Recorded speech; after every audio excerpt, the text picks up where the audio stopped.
يا أيها الذين آمنوا كتب عليكم الصيام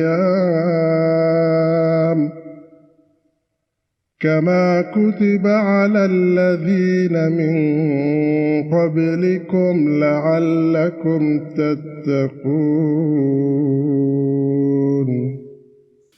أعوذ بالله من الشيطان الرجيم. بسم الله الرحمن الرحيم، والصلاة والسلام على أشرف الأنبياء والمرسلين سيدنا محمد وعلى آله وصحبه ومن تبع نهجهم بإحسان إلى يوم الدين. أما بعد، إخوتي الكرام، السلام عليكم ورحمة الله وبركاته. Aujourd'hui, comme d'habitude, on va essayer de répondre à certaines questions. La première question, une femme enceinte doit-elle jeûner? Une femme enceinte doit-elle jeûner?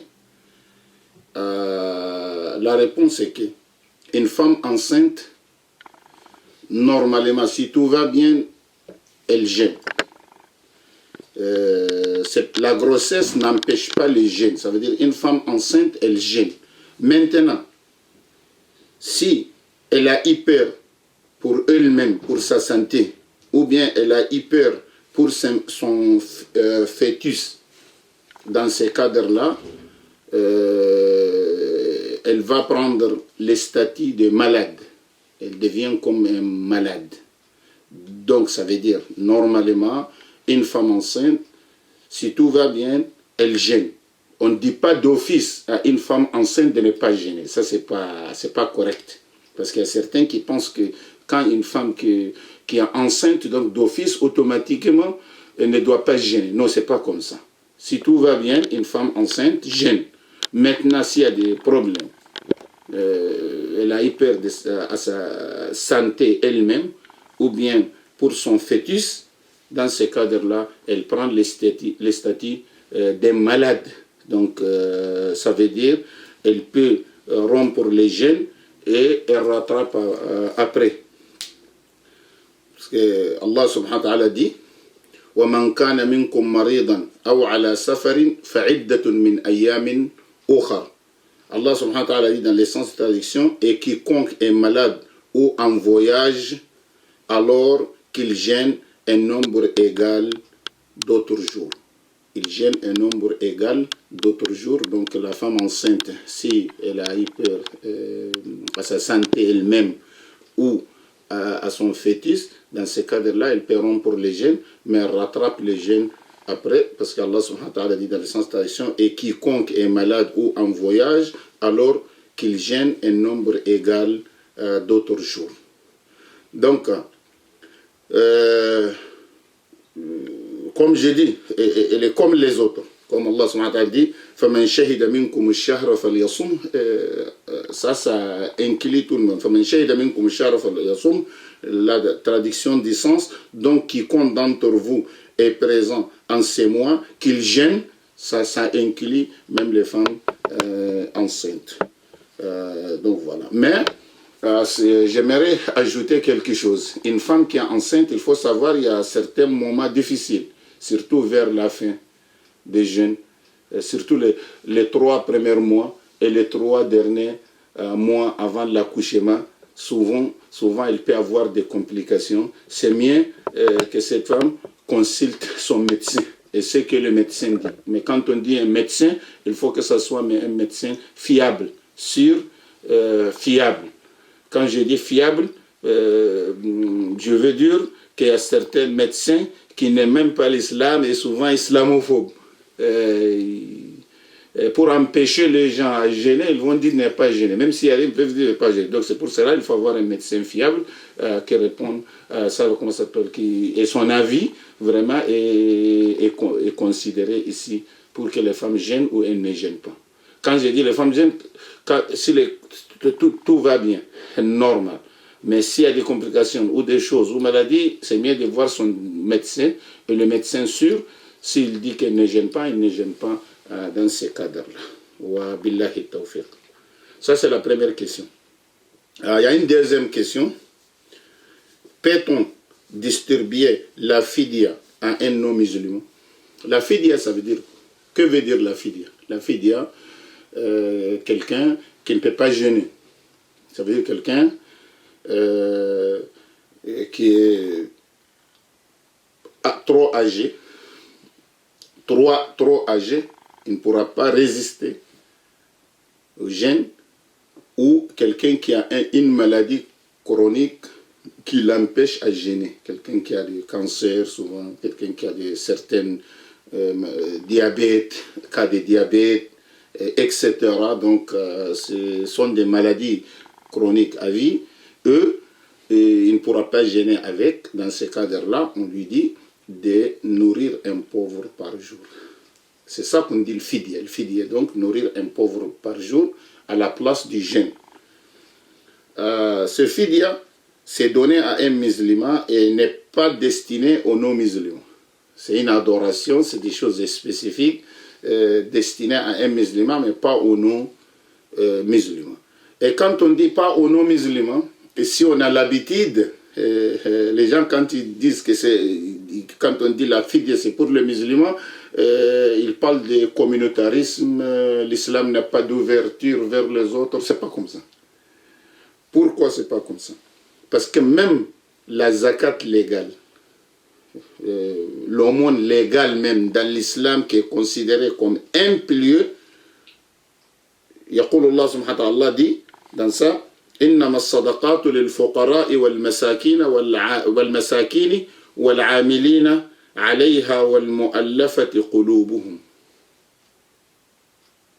إنما الصدقات للفقراء والمساكين والعاملين عليها والمؤلفة قلوبهم. Que veut dire ça? Ça veut dire, Allah subhanahu wa ta'ala dit, les sadaqas ne sont destinés que pour les pauvres. Les sadaqas, ça veut dire la zakat, ne sont destinés que pour les pauvres, les indigents, ceux qui y travaillent, les gens qui travaillent dans sadaqa, ceux qui y travaillent. Après, il a dit, c'est dont les cœurs sont à gagner.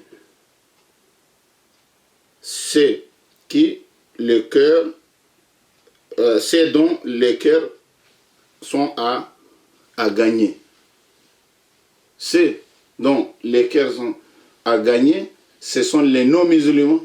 En lui donnant la sadaqa, on peut gagner son cœur. Comment gagner son cœur? Ça veut dire empêcher un mal. Vous comprenez? Empêcher un mal. Par exemple, la personne a une position. Donc, c'est pour gagner le cœur de la personne. Donc, et ça, c'est certainement un non-musulman. Un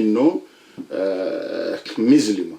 Donc, ce n'est pas que l'islam est fermé que sur le musulman. Ce qui concerne la fidya, on ne donne que pour le musulman. Mais la zakat, on peut, parmi les gens à donner, qu'on pourra donner la zakat, c'est dont les cœurs sont à gagner. Et pas ça seulement. La sadaqa simple, on peut donner à un musulman ou au non-musulman. La sadaqa simple, c'est-à-dire quelqu'un qui veut faire sadaqa, fils sabilillah, il fait donner une somme pour Allah. Donc on peut donner la somme à un musulman comme on peut donner au non-musulman. Mais à condition, il ne faut pas aller donner la somme à un non-musulman pour combattre l'islam avec. Quelqu'un qui déclare la guerre contre l'islam, tu lui donnes l'argent, il utilise l'argent pour attaquer notre religion. Ça, il faut savoir à qui donner. يقول الله سبحانه وتعالى لا ينهاكم الله عن الذين لم يقاتلوكم في الدين ولم يخرجوكم من دياركم أن تبروهم وتقسطوا إليهم إن الله يحب المحسنين إن الله يحب المقسطين.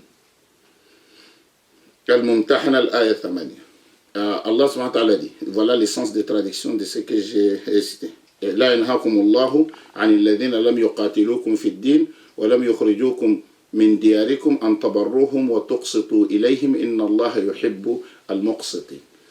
Traduction du sens, Allah ne vous défend pas d'être bienfaisant et équitable envers ceux qui ne vous ont pas combattre pour la religion et ne vous ont pas chassé de vos demeures. Ça veut dire les non-musulmans qui ne nous ont pas combattu la religion, pour notre religion, et ils ne nous ont pas expulsés de nos demeures. Allah a dit, Allah ne vous défend pas d'être bienfaisant et équitable envers eux. Donc on peut donner ça aux non-musulmans. Mais, je répète, la fidia, c'est pour les musulmans et pas pour les non-musulmans. Question 3.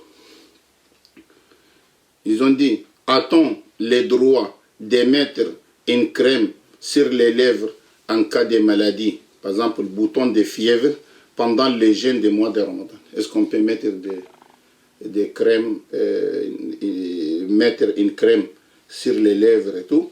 J'ai dit, on peut le mettre, c'est pas des problèmes. On peut mettre des crèmes pour les lèvres et notre jeûne sera valide. Donc, ça, c'est les questions 3. Maintenant, on vient vers la 4e question. La 4e question, quelqu'un qui a posé même en arabe, il a dit Assalamu alaikum wa rahmatullah, ya Sheikh, سؤالي في العام الماضي سافرت بطائرة في رمضان وأفطرت في ذلك اليوم ونسيت أن أقضي حتى أتى رمضان هذا العام فتذكرت فماذا أفعل جزاكم الله خير. J'ai lu en arabe pour que la personne entende. Je ne sais pas s'il parle français ou pas. Il a dit que l'année passée, j'ai voyagé par avion et pendant le mois de Ramadan, je n'ai pas jeûné. Parce qu'on sait que les voyageurs, c'est permis aux voyageurs de ne pas jeûner et rattrape après. Donc, il n'a pas jeûné. Donc, après que Ramadan est passé, il avait oublié de rattraper ces jours-là jusqu'à ce qu'un nouveau Ramadan qui a rentré. On dit, tu laisses jusqu'à ce que ce Ramadan finisse et après, vous rattrapez un jour. Après, vous rattrapez un jour et il n'y a rien. Inch'Allah, il n'y a rien, il n'y a pas de kafar, il n'y a pas de fidya, il n'y a rien. Inch'Allah, seulement qu'après Ramadan, vous pouvez rattraper. Pourquoi? Parce que l'oubli est pardonné. يقول تعالى ربنا لا تؤاخذنا إن نسينا أو أخطأنا البقرة. Allah subhanahu wa ta'ala, dans le sens de traduction, Seigneur, ne nous châtie pas s'il nous arrive d'oublier ou de commettre une faute. Et c'était venu dans un hadith sacré que Allah subhanahu wa ta'ala dit, je valide. Ça veut dire que la demande, les croyants demandent à Allah, Seigneur, ne nous châtie pas s'il nous arrive d'oublier ou de commettre une erreur, et Allah a accepté. Allah a validé ces doigts des croyants, donc il n'y aura rien. Le prophète Muhammad sallallahu alayhi wa sallam a dit رفع عن أمة الخطأ والنسيان وما استكره عليه. Et le prophète sallallahu alayhi wa sallam a dit, Allah a pardonné à ma communauté les péchés faits par erreur, par oubli, et ce à quoi ils ont été contraints. Ça veut dire Allah subhanahu wa ta'ala a pardonné 3 choses. L'erreur, les péchés par erreur, les péchés par oubli, et ce qu'on est contraint. Quelqu'un qui nous a forcé à faire quelque chose, c'est pardonné. Donc la version ici, il a dit il a oublié. C'est il a oublié, donc ça c'est pardonné. Donc il fait ce Ramadan et après il rattrape.